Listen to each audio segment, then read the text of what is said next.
Bom dia, boa tarde, boa noite, seja muito bem-vindo a mais uma aula. E nessa aula eu explicarei o conceito de modelagem de dados no Power BI. Modelagem de dados no Power BI nada mais é que a maneira como você relaciona seus dados através de tabelas. Exemplificando isso, eu tenho aqui uma tabela. Deixa eu colocar aqui o ponteiro, sempre eu esqueço.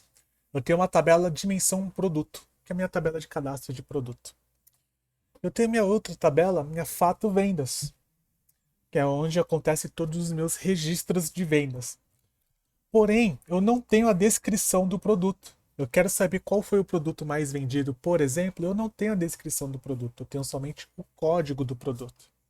Então, através disso, eu faço relacionamento entre o ID produto que tem na minha dimensão, com o ID produto que tem na minha fato, crio um relacionamento entre as duas tabelas, no qual eu estou fazendo uma filtragem de um para muitos e na sequência eu explicarei quais são os tipos de relacionamento, mas um para muitos basicamente é que eu só tenho um código de produto, perdão, vou refazer. Na coluna de produto, eu não tenho código de produtos que se repetem. Ou seja, o iPhone 11 ele só vai aparecer uma vez nesse contexto aqui. Ele não vai aparecer duas, três ou mais vezes. Ele aparece só uma única vez. Por isso que é onde único. Não tem dados duplicados aqui. E quando é nesse cenário, nós chamamos essa coluna aqui de chave primária. Toda chave primária é aquela coluna onde possui dados que não se repetem. Toda chave primária é aquela coluna na determinada tabela onde possui dados que não se repetem. Trazendo para a nossa vida o CPF. O CPF nunca se repete. Então, um identificador possível, caso fosse cadastro de pessoas, seria o CPF, pelo fato dele não se repetir. E eu estou relacionando com a fato vendas com o asterisco. O asterisco, os símbolos representam muitos. Por quê? Eu posso vender mais de um iPhone. E eu irei vender mais de um iPhone para mais de uma pessoa, por mais de uma vez por dia, em vários dias. Ou seja, ele aparecerá inúmeras vezes. Então, nesse contexto aqui, por isso que eu falo que ele é muitos. E dentro da tabela fato vendas, ele é identificado como chave estrangeira. Por quê? Porque essa chave estrangeira ela é chave primária em alguma tabela da dimensão. Ou seja, esse ID produto ele é chave primária dentro da dimensão produto.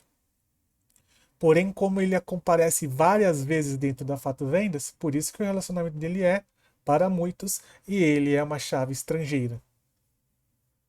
Certo?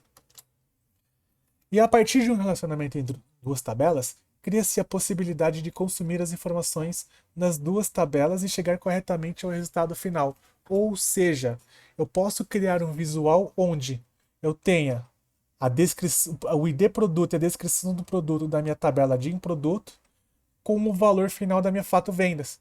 E ele trará o valor exatamente correto, ele trará o valor correto para cada um dos produtos, porque eu estou fazendo um relacionamento entre essas duas tabelas. E os tipos de relacionamento existentes são um para um, onde as duas tabelas possuem chave primária, normalmente trata-se de dimensões. Mas não deve ser utilizada nesse contexto. Por quê? Se entre essas duas tabelas ambos possuem colunas únicas, então é mais fácil você agrupar essas duas tabelas em uma só, do que deixar tabelas separadas e criar relacionamento de um para um. Relacionamentos um para muitos. É esse relacionamento aqui. É um relacionamento entre uma tabela com a chave única, ou seja, chave primária, uma coluna que ela não tem dados que não se repetem, com outra tabela com chave estrangeira. Outra tabela que possui essa chave primária da tabela de dimensão, porém ela aparecerá inúmeras vezes, que é no caso de um produto na tabela de dimensão aparecer várias vezes na tabela vendas, porque ele vai ser vendido várias vezes. E muitos para muitos. É um relacionamento entre duas chaves estrangeiras, ou seja, Vou dar um exemplo aqui. Eu tenho uma tabela de estoque, eu tenho uma tabela de vendas. Eu não tenho uma dimensão. Eu preciso saber quanto que eu tenho de estoque para cada um desses produtos entre essas duas tabelas.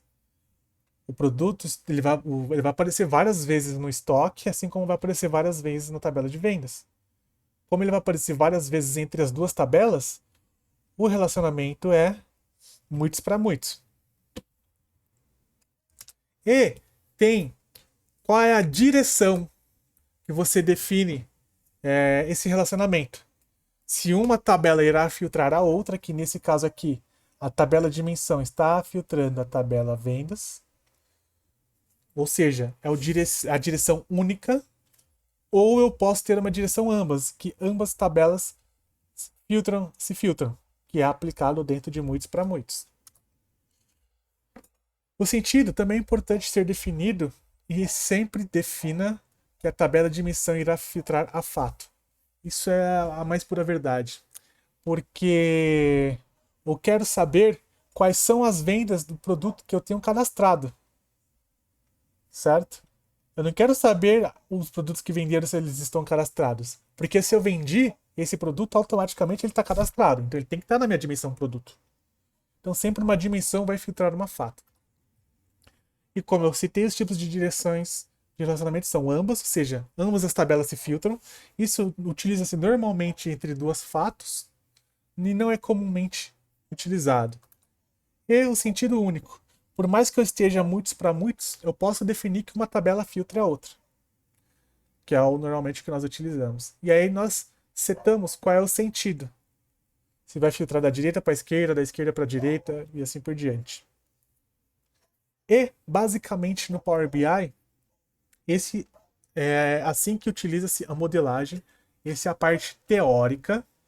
E na próxima aula nós iremos para a parte prática, onde ficará muito mais fácil o entendimento. A parte teórica é importante para vocês terem uma noção teórica sobre o conteúdo, porém eu tenho certeza, eu sou assim, que na parte prática a absorção é muito melhor e muito mais simples e fácil. Então, a aula de hoje é isso e vejo vocês na próxima aula.